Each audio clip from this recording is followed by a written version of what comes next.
Picture this. The most powerful man in the ancient world walks into a Senate meeting on March 15th, 44 BCE, ignoring every warning, every omen, every whispered threat.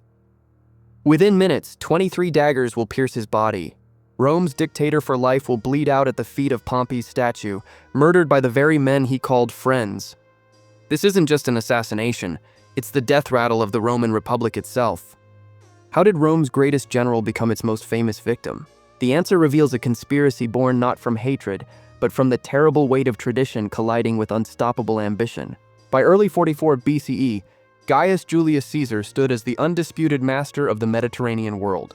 He had conquered Gaul, adding territories that would remain Roman for 5 centuries. He had crossed the Rubicon, igniting civil war against his former ally Pompey Magnus. He had pursued his enemies to Egypt, where Cleopatra became both lover and political partner. He had crushed the final resistance at Munda in Hispania just 1 year earlier. Now, at 55 years old, Caesar controlled an empire stretching from Britannia to the Euphrates, approximately 2.2 million square miles of territory. The Roman Senate, that ancient institution that had guided the Republic for nearly 5 centuries, had become little more than Caesar's audience. He packed it with loyalists, veterans, and even Gauls. He accepted unprecedented honors. Dictator perpetuo, dictator for life, a title that contradicted every principle of republican governance. He placed his image on coins while still living, a privilege reserved for the dead. Statues of Caesar appeared throughout Rome. His chair in the Senate was made of gold. Rumors swirled that he would declare himself king and move the capital to Alexandria or Troy. The conservative faction within the Senate, the Optimates, watched with mounting horror. To them, Caesar wasn't saving Rome from chaos, he was destroying the mos maiorum, the ancestral customs that had made Rome great. The Republic had survived Hannibal, the Cimbri, Spartacus, and Mithridates by maintaining a balance of power. No single man should hold supreme authority. The consulship rotated annually. Dictators were appointed only for 6-month emergencies. Caesar had broken every rule, and worse, the Roman people loved him for it. Among the conspirators were men of principle and men of grievance. Marcus Junius Brutus, Caesar's possible illegitimate son, descendant of the Brutus who had expelled Rome's last king in 509 BCE. Gaius Cassius Longinus, a talented general who resented being passed over for positions. Decimus Brutus Albinus, one of Caesar's most trusted commanders in Gaul. Gaius Trebonius, Tullius Cimber, Servilius Casca. In total, approximately 60 senators would join what they called the Liberatores, the Liberators. They saw themselves as tyrannicides, not murderers, patriots, not traitors. They believed that killing Caesar would restore the Republic. They were catastrophically wrong. The conspiracy began in earnest in early 44 BCE, though discontent had been building for months. Cassius, the driving force behind the plot, carefully recruited allies. He appealed to Brutus's family legacy, reminding him that his ancestor had freed Rome from tyranny. Anonymous messages appeared on Brutus's tribunal chair. "You are no true Brutus," and "Your ancestor would not have tolerated this." The psychological pressure mounted until philosophical principle overcame personal loyalty. The conspirators faced a tactical nightmare. How do you kill the most security-conscious man in Rome? Caesar commanded legions. He had a personal bodyguard of Spanish cavalry. He was physically imposing even in his 50s, a veteran of decades of combat. He possessed political cunning that had outmaneuvered Pompey, Cato, and the entire Senate. Any attack in public risked intervention by his veterans or the urban mob that adored him. Any attack in private meant penetrating his household security. The solution emerged from the Senate's calendar. A meeting was scheduled for the Ides of March, the 15th day of the month, at the theater of Pompey's Senate chamber, since Caesar's new forum wasn't yet complete. The venue was technically neutral ground, a sacred space where weapons were forbidden. Caesar's Spanish bodyguard would remain outside. The conspirators could conceal daggers beneath their togas. Most importantly, attendance was mandatory for senators, meaning their presence would arouse no suspicion. Caesar himself provided the opportunity through hubris and exhaustion. He had dismissed his Spanish bodyguard just days earlier, claiming that constant vigilance was a life not worth living. He ignored his wife Calpurnia's nightmares. She had dreamed of his murdered corpse in her arms. He dismissed the soothsayer Spurinna's warning to beware the Ides of March as superstition. When a Greek teacher named Artemidorus tried to hand him a written warning naming the conspirators, Caesar's crowds of petitioners prevented the delivery. Fate, chance, and Caesar's own fatalism aligned perfectly. The morning of March 15th arrived cold and overcast. Calpurnia begged Caesar to stay home, citing prodigies. Lightning had struck their home, sacrificial animals were found without hearts, and nocturnal birds had swarmed the forum.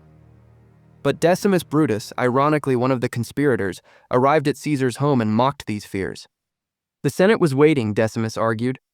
To cancel would make Caesar look weak, superstitious, controlled by his wife's dreams. Caesar's pride overcame his caution. He left for the theater of Pompey, arriving approximately at the 5th hour, around 11 a.m. by modern reckoning. As he entered, he passed Spurinna and remarked with a smile, "The Ides of March have come." The soothsayer's reply was chilling. "Aye, Caesar, but not gone." Caesar entered the colonnaded portico of Pompey's theater complex, moving toward the temporary Senate chamber. The conspirators had positioned themselves carefully throughout the hall, ensuring no corner lacked an assassin. Their daggers remained concealed. Their faces betrayed nothing. These were Rome's finest politicians, men trained from youth to mask emotion beneath dignified gravitas. Caesar took his golden chair at the chamber's front, elevated above the curved rows of senatorial benches. Approximately 300 senators filled the hall, but only 60 knew what would unfold in the next 5 minutes. The session began with routine business. Petitions were heard. Minor legislation was discussed. Then Tullius Cimber approached Caesar's chair with a request. Would Caesar recall Cimber's exiled brother? It was a plausible petition, the sort of favor-seeking that consumed half of Senate meetings. But as Cimber spoke, he moved closer, ostensibly in supplication. His hands reached not for Caesar's feet in the traditional gesture of pleading, but for his shoulders, for his toga. What happened next unfolded with shocking speed. Cimber grabbed Caesar's purple toga at the shoulder and yanked downward, pulling it from Caesar's body. This was the signal.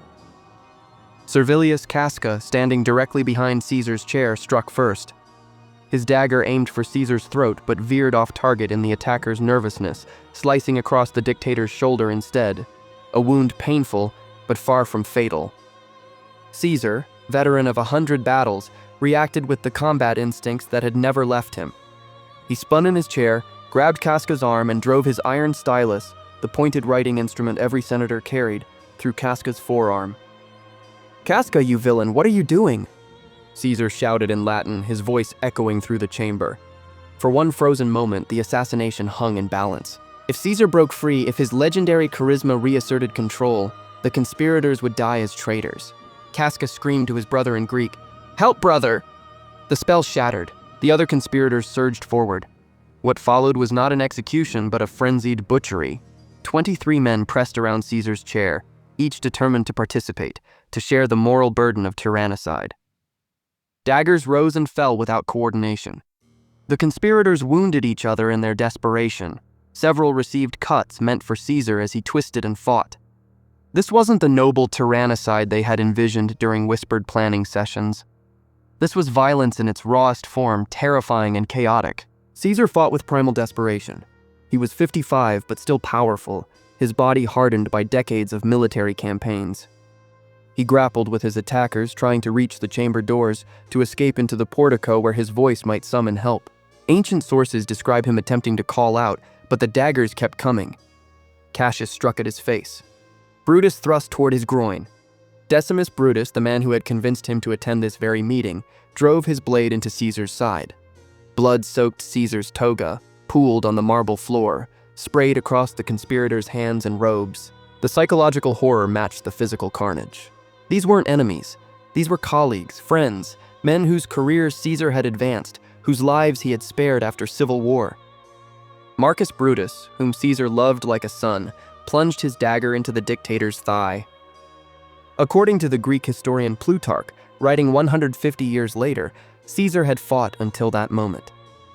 When he saw Brutus among his attackers, he allegedly spoke his final words, not et tu Brute, which is Shakespeare's invention, but keseteknon in Greek. "You too, child?" Then he pulled his toga over his head, simultaneously concealing his face and ensuring his body would fall with modesty, his legs covered. Caesar collapsed at the base of Pompey's statue, the marble figure of his former ally and rival looking down upon his death. The symbolism was lost on no one. Pompey, whom Caesar had defeated at Pharsalus, now presided over Caesar's murder. 23 stab wounds covered Caesar's body, though the physician Antistius would later determine that only one, a thrust to the chest near the heart, was fatal. The others were redundant violence, expressions of political rage made flesh. The entire assassination lasted perhaps 5 minutes, probably less. The Senate chamber fell silent except for heavy breathing and the drip of blood. The non-conspirator senators, frozen in shock during the attack, now stampeded for the exits, convinced they would be murdered next. Some leaped from windows, others trampled colleagues in their panic. Within minutes, the forum emptied as word spread. Caesar is dead. Civil war is coming. Find shelter. The conspirators stood in the growing pool of blood, their togas ruined, their hands crimson, their carefully planned tyrannicide transformed into butchery. Brutus tried to address the fleeing senators, to explain the noble purpose behind their deed, but no one remained to hear.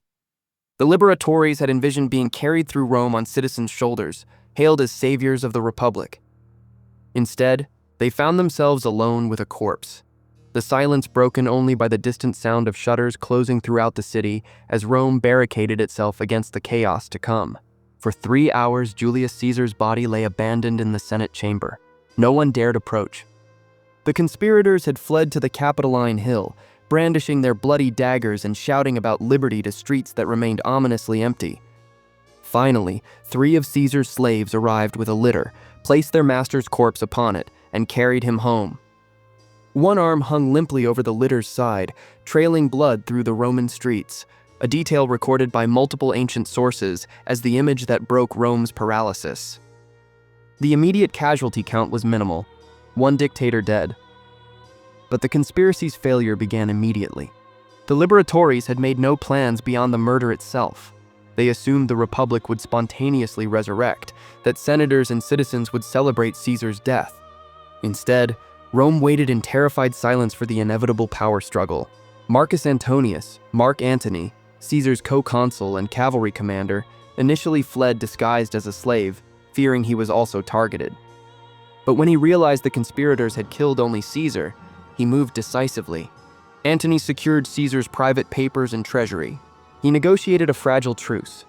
The Senate would grant the conspirators amnesty, but Caesar's acts would remain valid, and he would receive a public funeral. That funeral, held on March 20th, 5 days after the assassination, destroyed any hope of Republican restoration. Antony displayed Caesar's bloody toga and his wax effigy showing all 23 wounds. He read Caesar's will, which left 300 sestertii to every Roman citizen and his gardens beyond the Tiber to the public. The crowd erupted.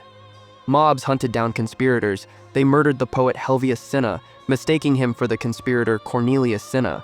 They attempted to burn down the houses of Brutus and Cassius. Within weeks, the Liberatores fled Italy, Brutus to Macedonia, Cassius to Syria.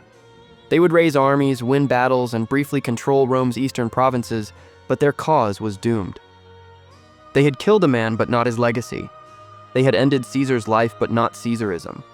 The final casualty count of their conspiracy dwarfs that single murder in the Senate chamber. The civil wars that followed, first between the Senate and Caesar's heirs, then between Antony and Octavian, killed tens of thousands. The Battle of Philippi in 42 BCE, where Brutus and Cassius died by suicide after defeat, claimed approximately 40,000 lives. The naval engagements at Nolocus and Actium, the siege of Alexandria, the proscriptions where political enemies were systematically murdered, all flowed directly from those 5 minutes on the Ides of March. By 27 BCE, 13 years after Caesar's assassination, the Roman Republic was formally dead. Octavian, Caesar's adopted heir, became Augustus, the first emperor.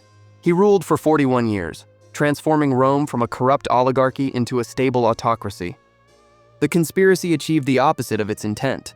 Instead of saving the Republic, it provided the justification for its replacement. Caesar had ruled as dictator. Augustus ruled as princeps, first citizen, cloaking absolute power in republican language. It was tyranny perfected, not tyranny ended.